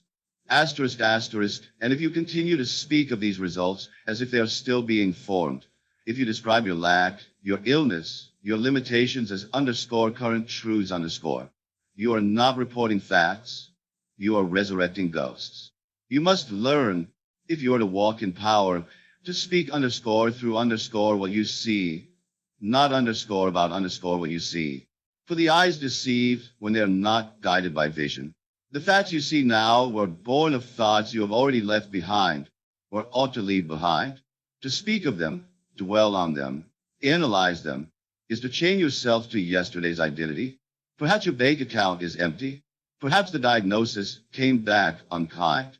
Perhaps the phone remained silent, the door unopened, the invitation undelivered. And perhaps you are tempted to say, this is my reality. But I say to you, asterisk, asterisk, do not call permanent what is only the residue of former beliefs. Do not baptize the passing shadow and call it your name. Asterisk, asterisk, instead, learn to say with sacred defiance, underscore, this too is passing. This is not my identity, is the shell of an old self breaking apart. My true reality is the one I hold in consciousness, and it is already mine. Underscore, you see, the moment you revise your inner speech, when you stop telling the story of lack and begin to declare abundance, your world begins to rearrange itself. Not instantly to your senses, perhaps, but instantly in essence. The roots begin to move beneath the soil. The winds shift. The players are called to their marks, and new events are set in motion. But if in the midst of this divine unfolding you return to naming your pain, to claiming your fear, to repeating what is, you have delayed the birth. You have spoken contradiction into creation. This is why I say to you, be silent toward the live appearances. Do not argue with them, for they are powerless unless you feed them. Asterisk, asterisk, instead, speak softly, inwardly, with certainty, underscore, this is dissolving. My truth is found in my imagination. My real world is the one I speak in a being. Underscore, let me be clear. I'm not asking you to deny your senses. I'm asking you to deny their finality. You may acknowledge the appearance, but do not accept it as identity. Say, yes, I see this, but it is the outpicturing of an old assumption. I no longer dwell there. I have moved in consciousness, and so this too must change. This is not fantasy. This is not delusion. It is the precise practice of those who live from the end. They do not get caught in the noise of what is visible. They remain loyal to what is true. They walk by faith, not by sight. They speak only from the fulfilled state, even as the old world rattles and resists. If you are to be reborn into your desire, you must let the old forms pass away without mourning. You must say, underscore, though it still lingers, it is not mine. I no longer claim it. I no longer feed it. I no longer name it. Underscore, the moment you give it a new name, it loses its grip. The moment you say, underscore, my new life is here, in me, now, underscore, your being begins to resonate with the frequency of the desired end. Let this become your inner technique. When old conditions appear, say not, here we go again, but rather, underscore, this is a shadow of my former self. I thank it for its lessons, but I do not stay here. Underscore, then turn inward. Close your eyes for a moment. See the scene fulfilled. Feel the relief, the joy, the shift. Speak the new phrase. Underscore, I am the one who already has. I'm the one who has arrived. This is my truth. Underscore, do this again and again. For persistence is the great purifier of doubt. And when others ask, how are things? Do not be tempted to recount your struggle. Speak only the truth of the end. Say, everything is aligning. I'm exactly where I'm meant to be. Say, I am walking into the best season of my life. Not because the outer world demands it, but because you refuse to serve an identity that no longer belongs to you. You are not a reporter of facts. You're the author of futures. You're not bound to describe what is already manifested. You are free to declare what underscore is becoming underscore, and by declaring it, you quicken it. You call it near. You make it flash. So stop repeating the old narratives. Refuse to give voice to what you no longer wish to live. Say underscore that was then. This is now. And my now is created in imagination, not reaction. Underscore the world will soon catch up. It must. But in the meantime, remain loyal to the unseen. Speak not of what fades. Speak only of what is being born. And as you do, you will see with your own eyes what once lived only in your word. There is a most elegant way to dissolve the grip of unwanted conditions, not by fighting them, not by fearing them, and certainly not by rehearsing them, but by placing them precisely where they belong, underscore in the past. Underscore for what is behind you no longer holds authority over your now. In the moment you assign a condition to the realm of memory, you remove it from the throne of your present identity. You say that was, and in doing so you declare it is no longer. This sacred technique, simple yet profound, is what I call the remember when method, a divine strategy of psychological separation, a gentle yet powerful art of moving your consciousness beyond the unwanted by speaking of an underscore as if it is already past. Underscore you do not deny the condition. You underscore reframe underscore it. You take the very circumstance that once seemed overwhelming and you strip it of power by placing it where it cannot breathe, the past. Let us say you are in debt. Rather than saying, I'm trying to get out, or I'm still struggling, you declare inwardly, underscore, I remember when I was burdened by debt, what a chapter that was. And look at me now, so free, so provided for, so secure, underscore, and in that moment, you're no longer the debtor, you're the one who underscore remembers underscore being one. You have risen above the condition. You're no longer in it. You're looking back upon it from a higher state. Do you feel the shift? It is quiet, yet undeniable. Perhaps your body carries pain. Rather than confessing it again and again, you enter the holy sanctuary of imagination and say, underscore, I remember when I used to wake with that ache in my side. It was a difficult time, but it taught me to listen to my body. And now, oh, how light and free I feel each morning. Underscore, you have not lied. You have simply told the truth, underscore, from the future, underscore. You have assigned the unwanted condition to its proper place as something that has been overcome, transformed, transcended. You see, when you say, I remember when, you are speaking not from the state of the problem, but from the state of the solution. You are not trying to change your condition. You are identifying as the one who has already changed it. This is no mental game. It is a creative act. The moment you speak in this way, you shift timelines. You take your awareness off the treadmill of repetition and lift it into the realm of fulfillment. And because your subconscious does not distinguish between imagined memory and actual past, it accepts this revision as truth and begins to rearrange your world to match it. One man came to me once, weary from years of unrecognized work. No one sees me, Neville. I do everything, and I remain invisible. And I told him, underscore, do not speak that again.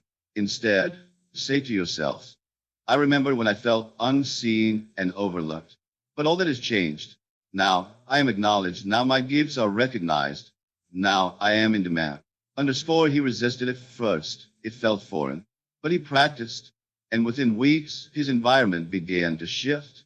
Invitations came. His presence was requested. Recognition arrived, not by force, but by law. Why? Because he no longer occupied the state of being unseen. You became the one who underscore remembered underscore being unseen. And so the condition lost its grip.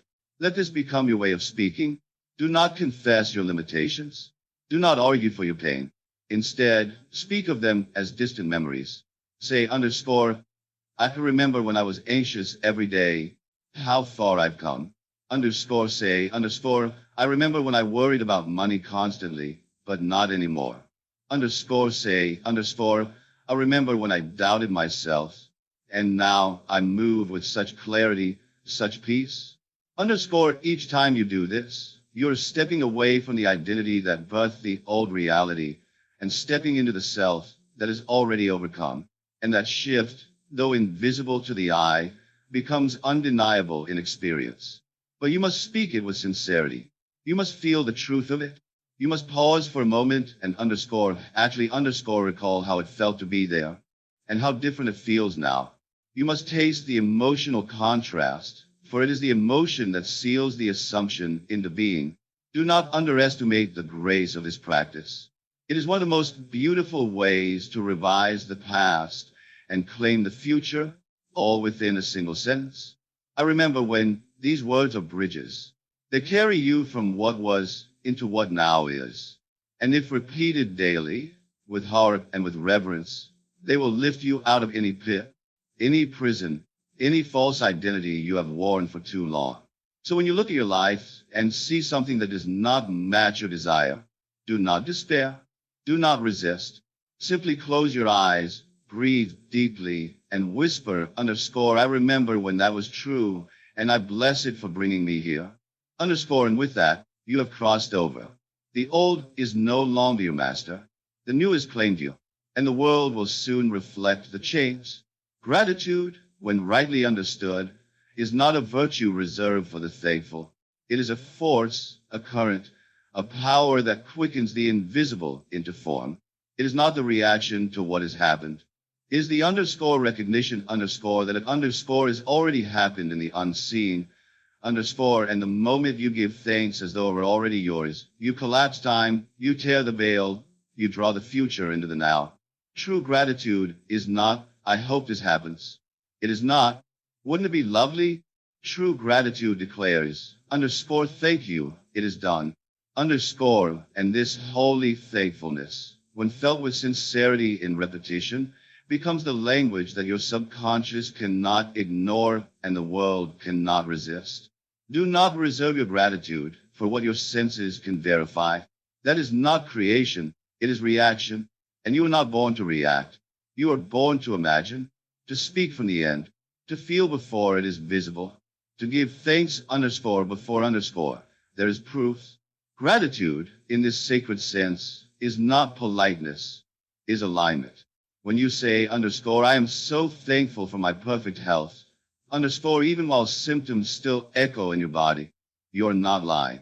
You are affirming your true state the one held already in consciousness, the one waiting for your full acceptance. When you say I give thanks for the overflowing abundance in my life. Even when your wallet is thin and your accounts are low, you're not pretending. You are selecting. And the moment you give thanks as if it were already yours, the law of assumption goes to work. Gratitude is assumption in its most joyful form. A man once came to me saying, Neville, I've done the affirmations, I've visualized the scene, but nothing is happening. And I asked him, do you feel gratitude? Not for the process, not for the effort, but for the result. He was silent. Then I said, if you truly believe it had happened, would you not feel thankful? Would not your heart rise in joy just at the thought of receiving it? He began that night. He stopped asking. He stopped hoping. He simply closed his eyes, entered the scene of fulfillment, and said from the heart, thank you, Father, it is done. He repeated it in the morning. He whispered it at noon. He murmured it as he lay to sleep. And not long after, the conditions that had long eluded him began to appear. Not because he begged, but because he had received. Let this be your practice. Walk in gratitude for that which your senses cannot yet see. Do not wait until the manifestation arrives. That is too late. Speak it now. Feel it now. Be the one who has already received. And the world, which responds not to effort but to vibration, will reflect the state of the thankful soul. You must feel it. Words without feeling are leaves without life. When you say, I'm so grateful for this new opportunity, say it as if the letter has already arrived, as if the phone is already rung. When you say, I'm thankful for the peace in my home, say it as if the silence already surrounds you. Say, thank you for this love that fills my days, and let your chest expand as though arms have already wrapped around you. Gratitude is the voice of fulfillment. It is the breath of answered prayer. It is the echo of amen spoken before the eyes have seen. Let every day become a liturgy of thanksgiving. In the morning, say underscore, thank you for another day in alignment. Thank you for the joy that follows me. Underscore during the day, pause in whisper, underscore, thank you for everything working out in divine order. Underscore at night, before sleep claims you, repeat gently, underscore, I am so thankful for the life I now live. It is beautiful, it is whole, it is complete. Underscore, not someday. Now, this is how the soul commands reality, not by pleading, not by forcing, but by underscore receiving in advance underscore. And what is received in imagination, with thanksgiving, must appear in form. For the thankful heart is the open gate, the magnetic field, the fertile ground where dreams take root and blossom. Gratitude is not a byproduct of success. It is the secret that makes success inevitable. So let your words be steeped in it. Let your thoughts return to it again and again. Not because it is polite, but because it is powerful. Because it says underscore, I have already seen what others still wait for. Underscore because it declares underscore, I do not need proofs. I am the proofs. Underscore and the world, obedient, listening, responsive, must bring you what you have already claimed with thanksgiving, not by chance, not by effort, but by law, eternal, immutable divine law. Give thanks now, and you will have cause to give thanks again and again. Do not be surprised when doubt whispers. Do not be shaken when fear arises. These voices are not signs of failure. They are remnants of the old self, shadows cast by an identity that is no longer welcome, yet not quite forgotten. To walk the path of assumption, to speak from the end, to live as though the unseen is already yours, is to walk in a realm far above the noise of ordinary thought. And yet, the echoes of past conditioning may still reach you. Doubt will come. It is part of the journey. But hear me, you are not to fight it, nor fear it, nor give it power by calling it your own. You are simply to observe it and return calmly and faithfully to your chosen truth. For your desire, once accepted in imagination, is underscore real. Underscore not real because the senses confirm it. Not real because the world applauds it. Real because underscore consciousness is the only reality underscore. And what you hold in consciousness with persistence and feeling is more substantial than what appears in the mirror of time. So when the mind says, it's not working, smile, not with arrogance, but with awareness, and say within underscore, that voice is not me. That is the voice of a self I no longer believe in. I have moved on. I live in the end. Underscore, let the doubt speak if it must, but do not engage. Do not wrestle with the question. Do not debate the fear. For what you argue with, you keep alive. Instead, reaffirm your truth gently, firmly, as a king returns to his throne, unmoved by the murmurs of crowd. Say underscore, even now, my desire is mine in consciousness. Even now, the seed is growing, the unseen is forming, the answer is unfolding. Underscore, you do not uproot the tree to check its roots. You do not dig up the seed each morning to see if it has sprouted. You water with faith. You nourish it with certainty. And even when the soil looks barren, you say, underscore, life is stirring beneath. My harvest is assured. Underscore, doubt loses power not when you crush it, but when you stop identifying with it. It fades when you no longer give it your voice. It evaporates when you no longer call it true. And so you let it pass through you like a cloud across the sky, acknowledged perhaps, but never worshipped, never entertained. The truth is this. Doubt cannot erase what has been accepted in imagination. Fear cannot uproot what has been felt with conviction. Your momentary lapse of feeling does not cancel your assumption. The law of consciousness is not brittle. It is merciful. It does not demand perfection. It demands persistence. It does not require you never question. It requires you underscore return underscore again and again to the state you have chosen. A man once said to me, Neville, I spoke from the end. I felt it. I believe, but today I feel nothing. I feel unsure. Have I undone the work? And I answered, understood not at all. You're simply passing through the valley between the mountain of assumption and the summit of manifestation. The mist may fall, the sky may grow dim, but the path remains. Keep walking, keep speaking, keep believing. Underscore faith is not loud. It is not shout. It is a quiet flame that keeps burning, even in the wind. And you, beloved soul, are the keeper of that flame. So when fear whispers, underscore, what if it doesn't come? Underscore, you answer, underscore, but what if it already has? Underscore, when the thought says, underscore, this is taking too long. Underscore, you say, underscore, time bends to the one who believes. I remain still. Underscore, when the mind says, underscore, maybe I was wrong. Underscore, you say, underscore, no, I chose this truth and I dwell in it. Underscore, you do not chase fear away. You simply refuse to build a home for it. You do not demand silence from doubt. You simply speak a louder, truer word within yourselves. And the more you do, the weaker doubt becomes. The more you feel from your chosen end, the more fragile the old voice sounds. And soon, it will fade entirely.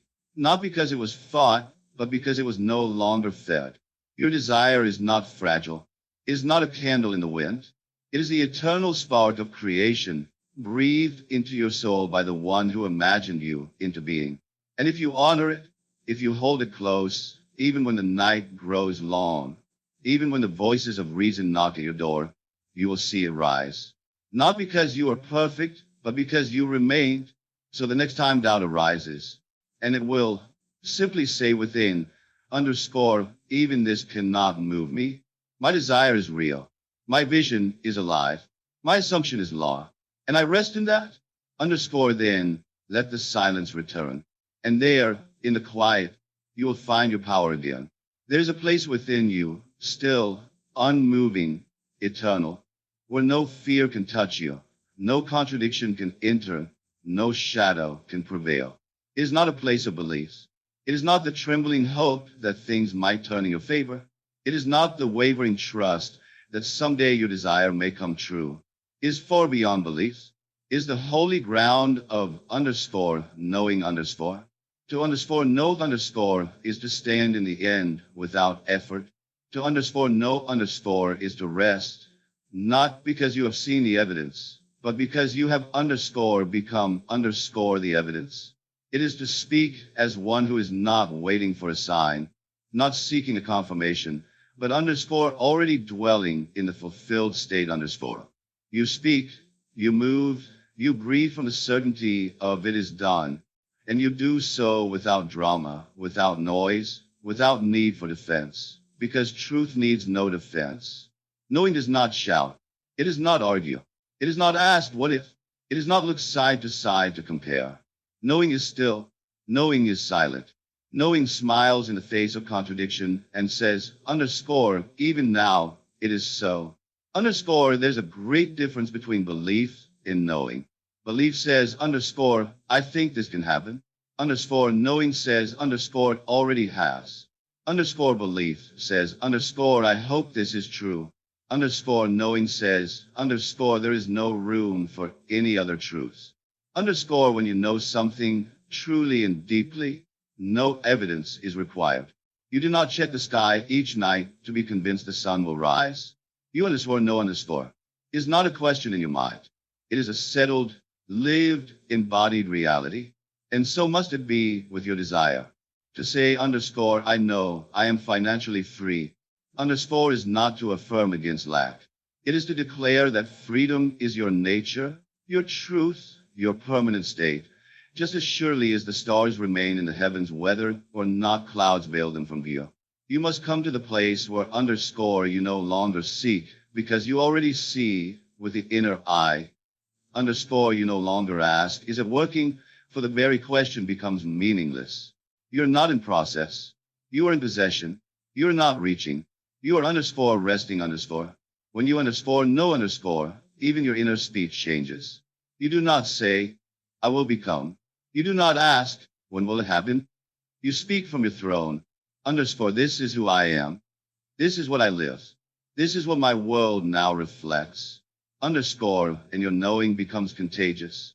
Others begin to treat you according to your knowing. Opportunities arise not because you chase them, but because your state of being drew them near. You are no longer broadcasting desire. You are emanating reality. And the world, bound by law, must conform to your vibration. But how does one reach the state of knowing? Not by force, not by repetition alone, not by willing the mind to agree.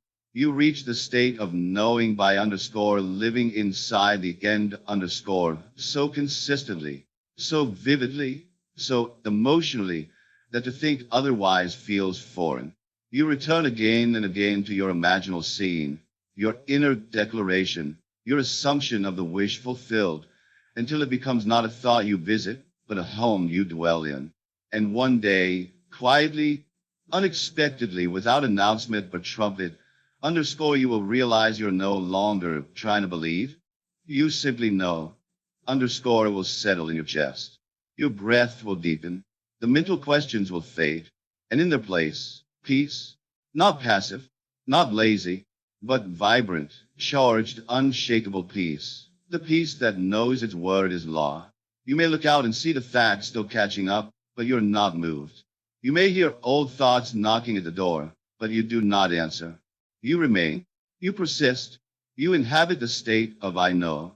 And from that high place, life rearranges itself beneath you. This is not arrogance. This is underscore alignment underscore. You are not boasting. You are simply reflecting the truth already established in heaven. Your heaven, your inner world. And when heaven has spoken, earth must echo. Say it now, with stillness in your voice. Underscore I know I am healed. Underscore I know I am chosen. Underscore I know I am wealthy, loved, guided, protected, free. Underscore and let the power of those words vibrate through your being. Not as hopes, not as wishes, but as the only reality you recognize. Let them become so familiar, so natural, so settled, that anything contrary feels like a foreign tongue. This is the art of knowing. This is the vibration of the fulfilled. This is the state from which all things are added unto you, not by effort, but by divine right. When you know, you no longer need signs. You are the sign. When you know, you no longer look for proofs. You walk as proofs. When you know, even silence becomes evidence, and even waiting becomes arrival. Dwell there. Speak from there. Think from there. And the world will bow to the voice of one who underscore knows underscore. You must come to understand that there are two very different voices that echo within the chambers of your mind. One speaks from desire. The other speaks from fulfillment. One is the voice of reaching, striving, attempting to become. The other is the voice of underscore being underscore of underscore embodied identity underscore of the soul that already underscore is underscore what it once sought. And herein lies one of the most essential distinctions in the sacred art of inner speech. You must not speak to get to the state. You must speak underscore from underscore the state. The shift is subtle, yet divine. Most people, even those sincerely practicing, speak underscore toward underscore the goal. They affirm, they declare, they imagine, but still from the position of not yet. They say, I am wealthy, but feel within, I am not yet. They speak words of love, but feel apart from it. And though the words are true, the vibration carries the frequency of distance. And so the manifestation remains just out of reach. Not because the law has failed, but because the speaker has not yet moved in consciousness. But the master, the awakened one, the true creator, asterisk first enters the feeling of the wish fulfilled. And then from within that identity, listens. And the words that arise from this state are not effortful, they're natural. Asterisk, let us take an example. Suppose one desires financial freedom. The unconscious inner speech of a seeker might sound like underscore, I'm becoming wealthy, underscore, or underscore, I'm working toward abundance. Underscore, these are good beginnings, but they still imply movement underscore toward underscore goal. The creator, however, does not speak this way. They enter the feeling of underscore already being financially free underscore. They breathe as the one who is at ease, who is more than enough, whose life flows with provision. And then, from that sacred position, a different inner dialogue emerges. Underscore feels it so good to never worry about money. Underscore, I love the ease with which everything's handled. Underscore, what a joy it is to give freely, to invest boldly, to know I'm always supported. Underscore, this is not scripting. This is not manufacturing. This is underscore listening underscore from the end underscore. It is not about repeating magical phrases to trick the mind into believing. It is about surrendering into the identity of the fulfilled self, and then observing how that self naturally speaks. For every state has its own vocabulary. Every identity has its own tone, its own rhythm, its own inner monologue. When you become that version of yourself in feeling, you will hear a new voice arise from within. One that needs no coaching, no force, no convincing. This is the sacred reversal. You do not speak to believe, you believe, and then you speak. You do not speak as a technique. You speak because you have become. This is why I say, the most powerful words are not those you shout to become something. The most powerful words are those that arise underscore after you have already become it in imagination. Underscore, let's say your desire is healing. Do not chant to become healed. Rather, enter first into the deep feeling of health. Feel vitality flowing through you. Feel ease in movement, joy in the body, clarity in the mind. And then underscore from that state underscore, observe what the healed self naturally says. Underscore, I feel so strong today. Underscore, I'm grateful for how resilient this body is. Underscore, I love waking up feeling refreshed and energized. Underscore, and you will notice, these are not declarations of effort. They are observations. They do not seek to underscore, create underscore the state. They underscore, confirm, underscore it. This is the essence of inner conversation that underscore emerges underscore from fulfillment rather than underscore reaches underscore toward it. It is not prayer in the conventional sense. It is not supplication. It is not, "Oh Lord, let it come." It is the holy dialogue of one who has already received and now simply lives in quiet reverence of what is already theirs. Imagine, too, the one who longs for love.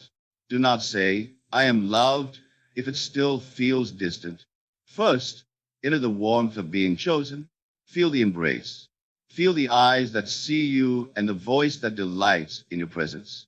And underscore from that state underscore, you will hear the speech of the beloved. Underscore feels so natural to be held like this. Underscore, I love how safe I feel in their presence. Underscore, this connection is everything I ever hoped for and more. Underscore, and so your words become the underscore echo underscore of your assumption, not the underscore attempt underscore to make it real. I say again, do not speak to try and arrive at the state. Speak as one who has already arrived. Asterisk, this is the only speech that creates swiftly, for it is not laced with doubt, nor wrapped in hope. It is steeped in certainty, clothed in calm, grounded in the real. The next time you wish to affirm something, pause. First, drop inward. Breathe. Let your body and mind relax into the sensation of being the one who already is. Let your chest rise as if the desire has just been fulfilled. Let your inner world reflect the satisfaction, the relief, the joy, and then underscore allow the words to come. Do not force them. Listen, let them arise naturally as the speech of the fulfilled self. You will be surprised by how different they feel, how confident, how peaceful, how true. And those words, because they are spoken from the state and not toward it, will carry a power that shifts timelines, bends outcomes, and draws all things unto you. Speak not as one still climbing. Speak as the one who underscore has already arrived underscore. And let the world rearrange itself accordingly. Live as if God has already answered you. Not as a performance, not as a hopeful trial, but as the natural outpouring of a truth already settled in the depths of your being. For I tell you, not in poetry, but in spiritual law, the moment you ask in faith, believing you have received, it is underscore yours. This is not mere encouragement. This is the foundation of all answered prayer. Underscore what things soever ye desire, when ye pray, believe that ye have received them, and ye shall have them. Underscore, not underscore shall receive underscore, but underscore have received. Underscore, this is the posture of the fulfilled. This is the divine stance of one who knows that the creative act takes place in the invisible first. And once a thing has been accepted in imagination, the outer world has no choice but to conform. It must, for imagination is not fiction, it is God in action. Your own wonderful human imagination is the eternal I am, the secret name of the Most High clothed in your humanity. And when you accept something as true in that realm, God has answered you already. You do not need to ask again. You do not need to plead. You do not need to wait for some external sign. The answer is not pending. The answer has underscore occurred underscore in the very moment you felt its reality. The conception happened in that instant. The child may not yet be born in the world of time, but in the timeless womb of imagination, the Word became flesh. So how should you walk through your day? As the one whose prayer has been granted, as the one who holds the key, not as the one knocking on the door, as the one who has heard God say, underscore, yes, it is done, underscore, and now lives accordingly. And what does that life look like? It is peaceful, not because the world has changed, but because the soul has rested in divine certainty. It is joyful, not the joy of arrival, but the deeper joy of underscore, knowing underscore the arrival is inevitable. It is confident, not arrogant, not the confidence of self-achievement, but the holy assurance of union with the one who cannot fail. You walk differently when you know your desire has been fulfilled in the unseen. You speak differently. You interact with others from a place of quiet richness. There is no longer tension behind your actions. You are no longer reaching. You are radiating. You're no longer seeking signs. You are embodying the answer. And so I say to you, stop asking God to do what God has underscore already done. Underscore, stop pleading for what has already been given. The moment you dare to assume the feeling of the wish fulfilled, you became the one to whom the answer had come. Imagination is not your servant. It is your source. It is the divine dwelling within you. It is the Creator moving through you. And when you accept a thing in imagination, underscore, that is the divine response. Underscore, that is the yes. That is the agreement. All that remains is for the shadow of time to catch up with eternity. This is why you must act now as the one who has received, not just in your mind, but in your posture, your tone, your rhythm. Let your steps reflect the confidence of answered prayer. Let your choices be those of the fulfilled self. Let your words carry the vibration of someone who no longer doubts, no longer negotiates, no longer wonders. You are not waiting. You are already living in what has been given. The world will test this stance. It will present appearances to the contrary. It will knock at your door with old evidence and say, underscore, look, nothing has changed. Underscore, but do not open. Do not answer. Return inwardly to the place where God speaks, not in thunder or in signs, but in the still, small voice of imagination. And from that center, say again, underscore, thank you, Father. It is done, underscore, and continue walking, not as one waiting for rain, but as one who already carries the harvest in their arms. For the one who lives, underscore, as if underscore God has answered will surely see that answer in form. It is law. It is written. It is settled. He who believes he has received, underscore, already has, underscore. So stop measuring with your senses. Start living with your knowing. Stop circling the same prayer. Start celebrating the answer. And if ever you forget, if the winds of doubt return, go within, enter the scene once more. Feel the truth again, and rise from it, not asking for it, but underscore knowing it, underscore not looking for it, but underscore being it, underscore you're not a seeker. You are an heir. You're not hoping for response. Underscore you are the response. Underscore so speak, move, breathe, and decide from the posture of the fulfilled. And let every moment of your day declare, underscore God has answered. My desire lives in me now, and I walk in the light of its completion. Underscore and now, Beloved soul, we have walked together through the sacred terrain of inner transformation, not as strangers seeking distant power, but as children returning to the wellspring of their own divine inheritance. You have heard not theories, but laws eternal. You have touched not fleeting inspiration, but truth that does not age, does not bend, and does not fail. And the truth is this: change your inner conversation, and you change your world. There is no other gate, no other method, no deeper mystery. All that you see is but the mirror of what you have whispered to yourself in silence.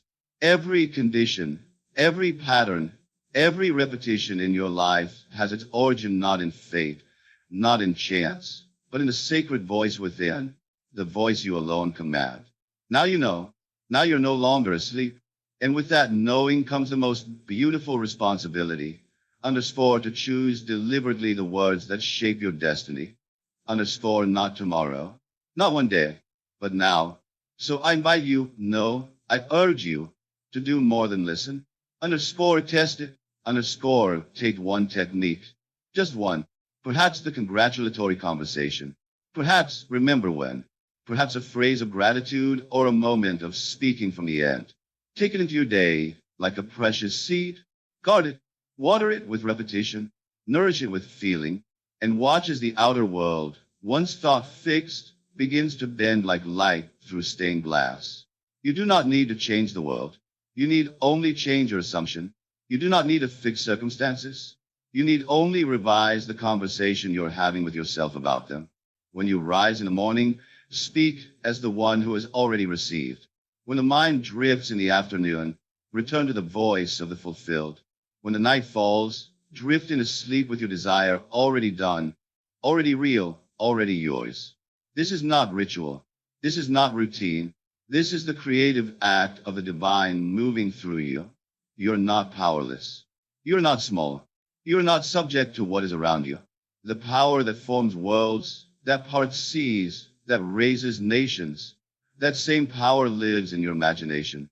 It speaks as your voice. It moves as your thought. It becomes your life. So use it now, consciously, lovingly, boldly. Speak as one who knows they are heard. Speak as one who knows it is done. Let the old inner dialogue fall silent. Let the new words rise with authority.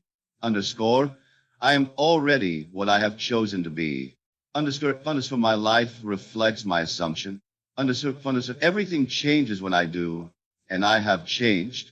Underscore, do not wait for a better moment. The power of total transformation is available now. It always has been. It always will be. The question is not whether it works. The question is, underscore, will you work it? Underscore, this is your moment. This is your invitation. This is your awakening. So walk forward from this day, not as the seeker, but as the speaker of sacred truths. Let your inner world become the temple where only the fulfilled desire is worshipped. And watch with reverent wonder as the outer world rushes to bow before the throne of your new identity. You are the author. You are the word. You are the word made flesh. Choose now. Speak now. Live now. And everything, underscore, everything, underscore, shall be added unto you.